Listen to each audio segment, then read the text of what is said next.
moving on to the next stock, which also had a massive move, and this is PayPal. PayPal reported earnings and the stock sank 10% post earnings. Why? On the call, the management guidance for H2, which was the operating margin, was supposed to be lower than the first half. And on top of that, as soon as that news got announced, Credit Suisse went ahead and downgraded the stock, and it was a massive drop, as you can see on the chart. So currently, the current price of PayPal, you can go all the way back to November 2017. So it's trading at that level. The volume was generally around 10 million. It rose up to 68 on that day. So very heavy selling pressure on that. RSI is 29, so kind of in the oversold territory just below. The chart patterns that really popped up was the three black crows. Stock has continued to make the lower highs since August of 2022. So that is the first yellow box that you see. That's around the August 2022. And since we have seen these lower highs as we go through it, should we look for? I think I drew this trend line. I would like to see if we actually hit that trend line or we actually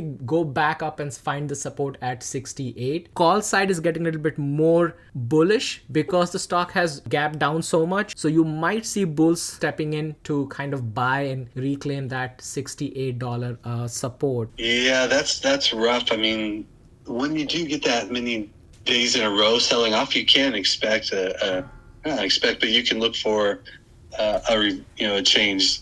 I think 5 to 6 candles in a row is typically what you'll see as a major sell-off. But then after that, you'll get a little bit of buyers coming in.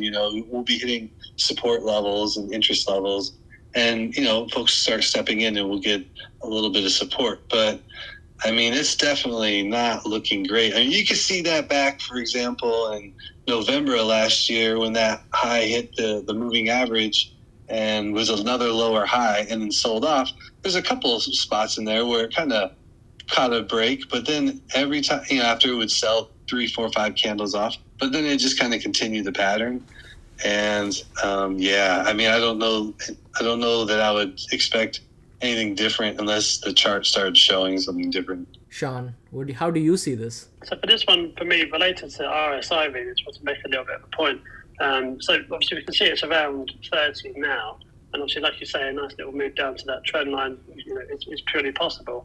But then if we start consolidating, the RSI will start to relax and it will start to come up, and then maybe come up to the kind of 50 level, and then it could actually make another move down. So just a kind of trading warning for anyone kind of listening.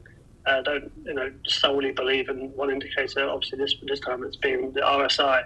But yeah, for me personally, in the short term, a nice move back up to the 68 would be good. It would be the trading opportunity for me, but I would have to see a fairly good support off of that trend line first. Yeah, I would say the positive note here, Kaye, is if it did get back above and hold that 68 level, to your point of a near-term trade, that would be interesting, right? You could, if it moved up from there, you could trade off of that level pretty nicely. That's why I'm watching this very carefully to see if I can actually get in, but it's looking a little risky. What do you guys think about the PayPal stock, and is it a good time to get in and start trading, or is it a long-term investment? Share your thoughts in the comment section below, and I'll see you next time.